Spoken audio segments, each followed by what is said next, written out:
तो चलो बच्चों, अब न्यूटन लॉज ऑफ मोशन का बहुत ही इम्पोर्टेंट टॉपिक्स है फ्री बॉडी डायग्राम।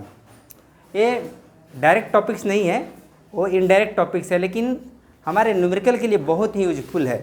यदि आप कॉम्पिटिटिव लेवल का या कोई भी क्वेश्चन न्यूमेरिकल बोर्ड लेवल का भी किसी भी लेवल का यदि आप न्यूमेरिकल बनाना चाहते हो और लॉज ऑफ मोशन से रिलेटेड टॉपिक्स हो, आगे भी काम करेगा, अदर पार्ट में भी काम करता है। अब क्या है ना, तो इसके माध्यम से सारे क्वेश्चन बहुत इजी वे से और बहुत शॉर्ट टाइम में बन जाएगा। तो चलो फ्री बॉडी डायग्राम, इसमें ज़्यादा कहानी इसको नहीं करते हैं और इसको समझते हैं कि फ्री बॉडी डायग्राम बनाने के लिए क्या क्या करना पड़ेगा और इसकी मदद से हम कैसे किसी क्वेश्चन को बहुत आसानी से बना लेंगे। तो इसमें 2-3 चीज पॉइंट लिखा हुआ है, 4 पॉइंट। Decide the system. अब क्या है ना, बहुत सारे पार्टिकल का कॉम्बिनेशन होता है, तो उसमें से बहुत सारे पार्टिकल एक सिस्टम ऑफ पार्टिकल्स बनाते हैं। तो कौन कौन सा पार्टिकल सिस्टम ऑफ पार्टिकल का हिस्सा है, कौन कौन नहीं है, वो आपको पहचानना है। तो उसके लिए पहचान एक ही है, यदि सारे पार्टिकल्स में एक्सीलरेशन एक ही डायरेक्शन में और एक ही वैल्यू से हो रहा है, वो सारे सिस्टम ऑफ पार्टिकल का हिस्सा है। और दूसरा है, तो चलो इसमें देखिए बी क्या है, ये फ्रिक्शन के साथ बंधा हुआ है, फ्रिक्शनलेस सरफेस नहीं है। ए और बी एक साथ मूव कर रहा है, ये इस पर फ्रिक्शन काम करता है, बी को फिसलने नहीं देता है। बी नॉट स्लाइडिंग ओवर ए, वो फिक्स जगह पर है। तो देखो किसी रस्सी से आदमी खींच रहा है, यहाँ पर पुल्ली है, तो सारे चीज़ ऐसे ऐसे ऐसे ऐसे ऐसे मूव करेगा। तो देखिए हॉरिजॉन्टल डायरेक्शन में कौन कौन मूव कर रहा है, ए भी मूव कर रहा है, बी भी मूव कर रहा है, सी भी मूव कर रहा है, जी भी मूव कर रहा है। तो क्या है, ए बी सी जी, ये क्या है, सिस्टम ऑफ पार्टिकल है। सिस्टम ऑफ, ये सिस्टम ऑफ पार्टिकल्स हो गया। अब क्या है, क्या डी और ये सिस्टम ऑफ पार्टिकल है? हाँ है, क्योंकि वो भी वर्टिकल डाउनवर्ड डायरेक्शन में एक्सेलरेशन कर रहा है। तो डी और ई क्या है, ये भी ये सिस्टम ऑफ पार्टिकल है। तो सिस्टम ऑफ पार्टिकल को पहचानिए कैसे, सिस्टम ऑफ पार्टिकल्स है। पार्टिकल्स मैंने बहुत सारा है, ठीक है, तो आपको ये मालूम हो गया। अब क्या है, क्या ई और जी है? तो नहीं है। ई का एक्सेलरेशन डाउनवर्ड हो रहा है और जी का एक्सेलरेशन हॉरिजॉन्टल डायरेक्शन में हो रहा है। तो ई और G are not a system of particle. E और जी क्या है, इज नॉट ए, क्या है, is not a system of particle, not a system of particles, ये नहीं है। तो सिस्टम ऑफ पार्टिकल पहचाना आपको आ गया। अब आइडेंटिफाई द फोर्सेस, कौन कौन सा फोर्स उस पर काम कर रहे हैं, उस फोर्सेस को ज़रूरत पड़ेगी तो हम उसको रेक्टेंगुलर कंपोनेंट में रिजॉल्व कर देंगे। रेक्टेंगुलर कंपोनेंट यानी X axis, Y axis, Z axis में बांट देंगे और इस तरह से टोटल फोर्स निकालेंगे, जी एक्स एक्सिस की तरफ कितना हुआ, वाई एक्सिस की तरफ कितना हुआ, जेड एक्सिस की कितना हुआ। तो आइडेंटिफाई द फोर्सेस, अरे हम फोर्स को पहचान करेंगे, ये कौन कौन सा फोर्स उस पर लग रहा है और उस फोर्स के चलते नेट फोर्स किधर होगा। तो चलिए आइडेंटिफाई द फोर्सेस, इसमें ज़्यादा जानने की ज़रूरत नहीं है, सारे फोर्स को हम जान लेंगे। तो इसको हटा देते हैं। अब है मेक फ्री बॉडी डायग्राम। अब जिस पार्टिकल का क्या करना है, make free body diagram. Make, इसका मतलब इसका क्या यूजेज है, फ्री बॉडी डायग्राम, FBD। अब FBD लोग बोलता है, बहुत ही फेमस वर्ड हो गया है। FBD क्या करेंगे, तो उसमें से जिस पार्टिकल पर हमको जिसको ऑब्जर्व करना है उसको ले लेंगे और देखेंगे जी इस पर कौन सा फोर्स काम कर रहा है, नीचे की तरफ कितना है, हॉरिजॉन्टल डायरेक्शन में कितना है, वर्टिकल कंपोनेंट क्या है, क्या उधर इधर लेफ्ट की तरफ फोर्सेस क्या है। तो recognise the forces, recognise the forces, force को रिकॉग्नाइज कर लेंगे जिसमें आपको आइडेंटिफाई द फोर्सेस इसी में जोड़ लेते हैं और उसको क्या कर लेते हैं, रिकॉग्नाइज द फोर्सेस।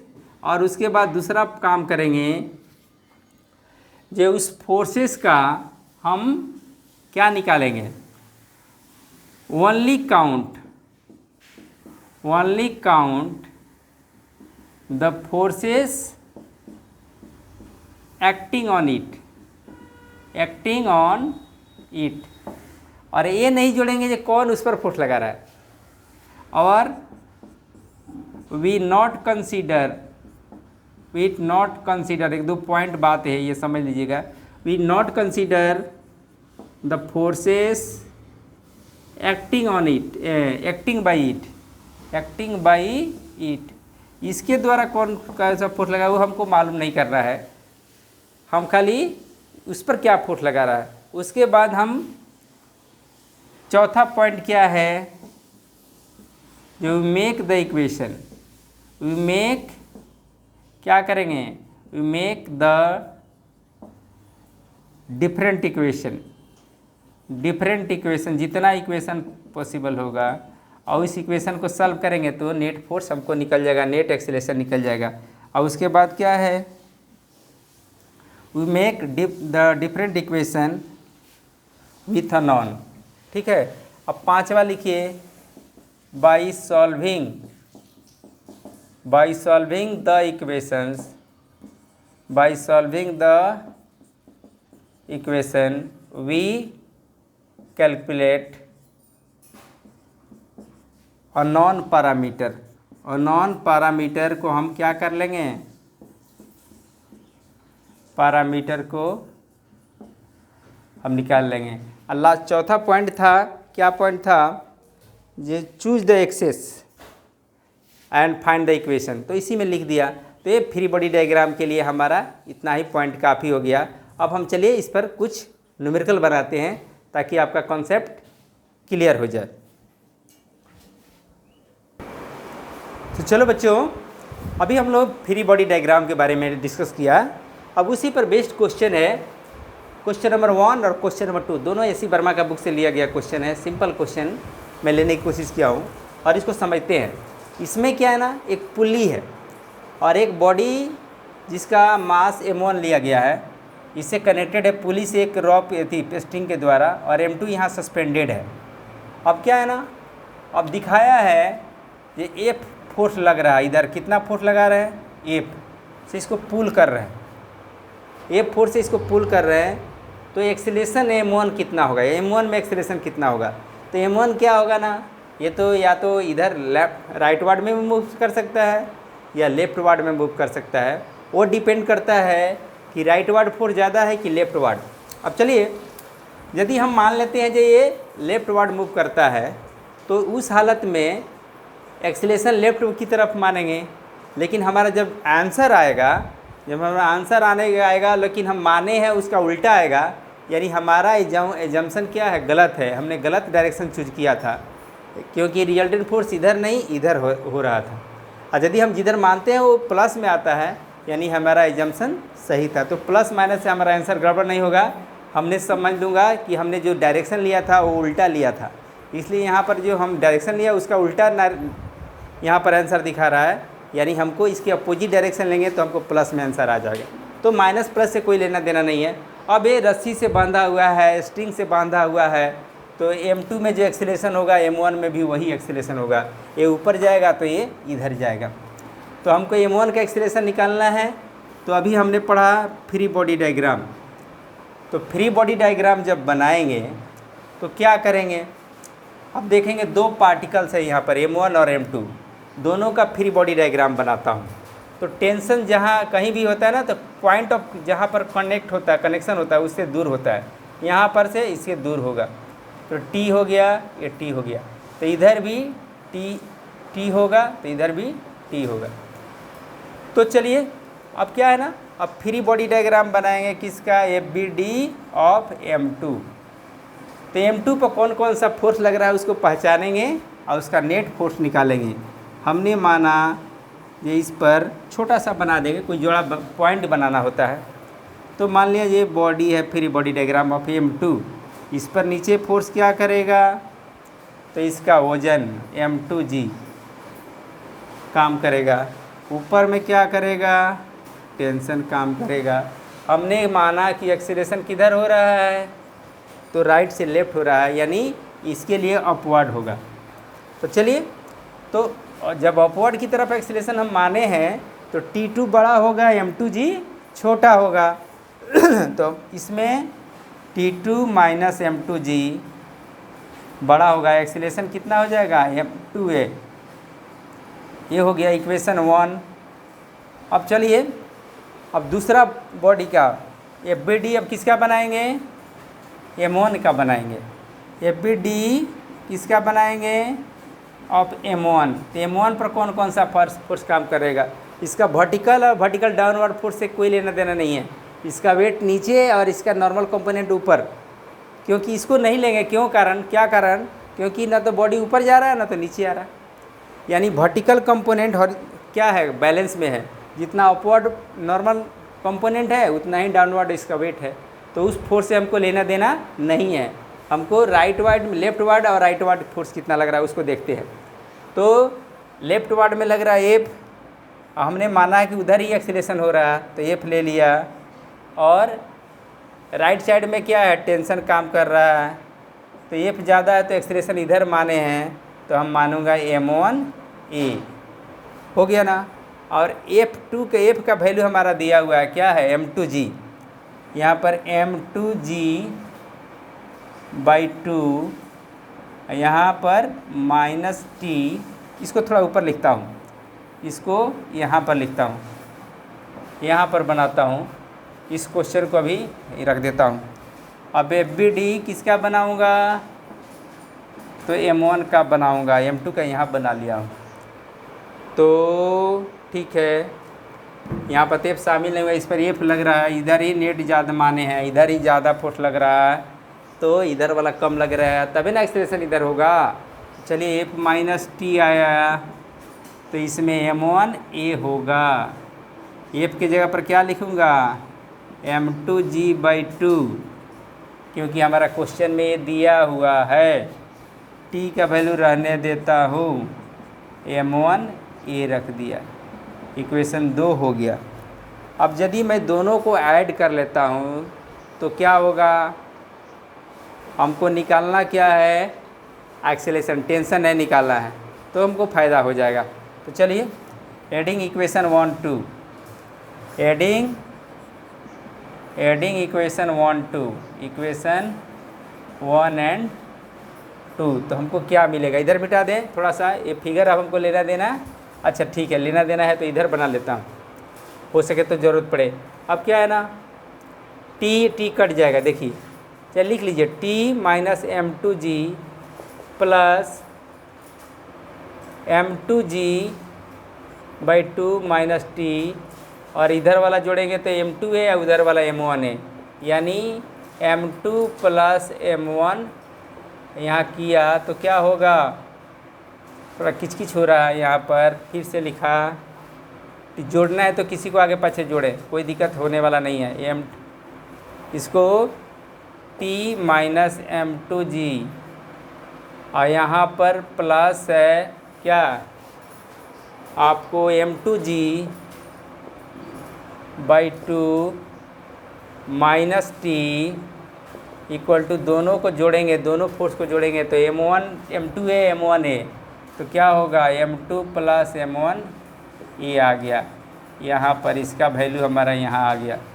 अब क्या करूँगा, हमको A निकालना है तो इसको पहले छोटा कर लेता हूँ। T कट गया, पूरा माइनस है, आधा प्लस है तो आधा माइनस हो जाएगा। M2G बाई 2 इतना आ गया, ये माइनस में आ गया, इसको सॉल्व किया तो अब क्या है ना, M2 plus M1 equal to A। तो हमको A का वैल्यू निकालना है तो क्या होगा, A बराबर हो जाएगा माइनस M2G, M1 M2 क्या आ जाएगा, नीचे में आ जाएगा तो M1 प्लस M2। अब हमने क्या लिया था, एक्सेलरेशन लेफ्ट वार्ड, तो हमारा आंसर क्या आ रहा है, प्लस माइनस में आ रहा है। यानी हमने जो एज्यूम किया था वो गलत किया था, हमको लेफ्ट में नहीं करना चाहिए था, हमको राइट में करता तो मेरा सही होता, क्योंकि यहाँ पर उल्टा डायरेक्शन दिखा रहा है, माइनस दिखा रहा है। इसलिए ये बराबर लिखेंगे M2G M1 प्लस M2। अब हमारा एक्सेलरेशन किधर होगा, तो हमने लेफ्ट साइड माना था तो गलत हुआ, तो ये हो गया राइट वार्ड। क्या होगा, राइट वार्ड। राइट वार्ड होगा, क्योंकि लेफ्ट वार्ड के मानते हैं तो ये निगेटिव आता है, यानी ये उल्टा आता है, तो ये लेफ्ट वार्ड का उल्टा क्या होगा, तो राइट वार्ड होगा। तो बात समझ में आ गई। अब चलो, तो मैं समझता हूँ ये बहुत आसान आपको लगा, जब फ्री बॉडी डायग्राम आप समझ गए होंगे। तो चलिए दूसरा क्वेश्चन, अब इसको दूसरा फिगर ऑलरेडी बनाया हूँ ताकि आपको टाइम का वेस्टिंग कम हो। अब इसमें बहुत सारे टीचर इसमें स्ट्रिंग पुली प्रॉब्लम पर न्यूमेरिकल बनाते हैं, तो मैं फ्री बॉडी डायग्राम में स्ट्रिंग पुली का ही रोल रहता है। तो चलिए ये मैं अलग से भी बनाऊंगा एक वीडियो स्ट्रिंग पुली और ब्लॉक सिस्टम पर, अलग छोटा छोटा वीडियो रहेगा। तब तक मैं फ्री बॉडी डायग्राम के लिए एक क्वेश्चन और ले लेता हूँ। अब देखिए, ये पुली है, ये भी पुली है, तो ये भारी होगा तो क्या होगा, इधर ही वेट ज़्यादा होना चाहिए, क्योंकि इसमें हमको ये तो अपने आप कुछ करने वाला नहीं है। अब क्वेश्चन को देख लेता हूँ, एस.सी. वर्मा का क्वेश्चन नंबर, ठीक है, क्वेश्चन सही है। अब आपको क्या निकालना है, इसमें टेंशन निकालना है, टी का वैल्यू निकालना है। तो फ्री बॉडी डायग्राम इसको मान लेते हैं M1 और इसको मानेंगे M2, मान लीजिए किसी को कोई मान लिया, तो FBD ऑफ M1 निकालता हूँ। FBD ऑफ M1 क्या होगा, तो फोर्स इस पर कौन कौन सा लग रहा है बताइए। इसका वेट लगेगा mg मतलब क्या हुआ, मास इंटू जी, तो मास कितना 1 kg है, जी का वैल्यू इतना हो गया। ऊपर में कितना लग रहा है, क्या फोर्स लग रहा है, टेंशन लग रहा है। तो बॉडी नीचे आ रहा मान लिया, इसमें एक्सेलेरेशन इधर हो रहा है, ऐसा एज्यूम कर लिया, तो नेट फोर्स क्या होगा, mg ज़्यादा होगा क्योंकि बॉडी नीचे आ रहा है M1, और टेंशन इसका कम होगा, ये हो गया मास इंटू एक्सीलरेशन। तो मास कितना है 1 kg है, तो 1 डायरेक्ट लिख दूँ, कोई दिक्कत, ये एक इक्वेशन हो गया। अब चलिए फ्री बॉडी डायग्राम अब M2 का भी बनाता हूँ, FBD ऑफ M2 का भी बनाता हूँ। तो क्या आएगा, देखिएगा, ये टेंशन इधर खींचेगा, टेंशन इधर ले जाएगा, क्योंकि टेंशन हमेशा बॉडी का पॉइंट ऑफ कांटेक्ट से दूर की तरफ होता है। यहाँ पर टेंशन देखेंगे तो इसके कांटेक्ट से दूर, यहाँ पर टेंशन इसके पॉइंट ऑफ कांटेक्ट से दूर, ऐसा मान लेकर चला जाता है। तो इसमें तो कोई फ्रिक्शन है नहीं, फ्रिक्शन लेस है, क्या है, फ्रिक्शनलेस है, और मासलेस स्ट्रिंग है, क्या है, मासलेस स्ट्रिंग, स्ट्रिंग का मास का 0 है, मासलेस स्ट्रिंग है। ये दो कंडीशन से तभी इस तरह का क्वेश्चन हम बना सकते हैं। आगे चलते हैं, free body diagram of M2 बनाता हूँ, तो क्या होगा, इधर तो कोई फोर्स लग ही नहीं रहा है, M2A ये इधर एक्सीलरेट करेगा, तो इसी टेंशन के चलते करेगा, क्योंकि इस पर कोई दूसरा फोर्स नहीं लग रहा है। अब वेट नीचे की तरफ, नॉर्मल रिएक्शन ऊपर की तरफ, तो बॉडी तो वर्टिकल में तो जा नहीं रहा है, वर्टिकल डाउनवर्ड भी नहीं जा रहा, तो उस फोर्स से कोई लेना देना नहीं है, वो इक्विलिब्रियम में हो गया, जितना ऊपर उतना नीचे, उधर एक्सीलरेशन नहीं हो रहा है, हमारा हो रहा है ये लेफ्ट साइड में। तो ये फोर्स कितना एक्सीलरेशन किया, T = M2A, तो M2A के जगह पर क्या लिखूँगा, 1A लिख दूँगा, क्योंकि मास हमारा 1A है। तो यहाँ पर हम T का वैल्यू बैठा दें, क्या 1A, तो ये हो गया इक्वेशन 2। अब लिखिए, इधर का मिटा दूँ, putting the value of 2 in equation 1, तो हमारा काम आसानी से हो गया। अब क्या है, जल्दी से मिटा दूँ ताकि जल्दी से हमारा काम हो जाए। बहुत आसान लग रहा है, बहुत मज़ा लग रहा है समझने में।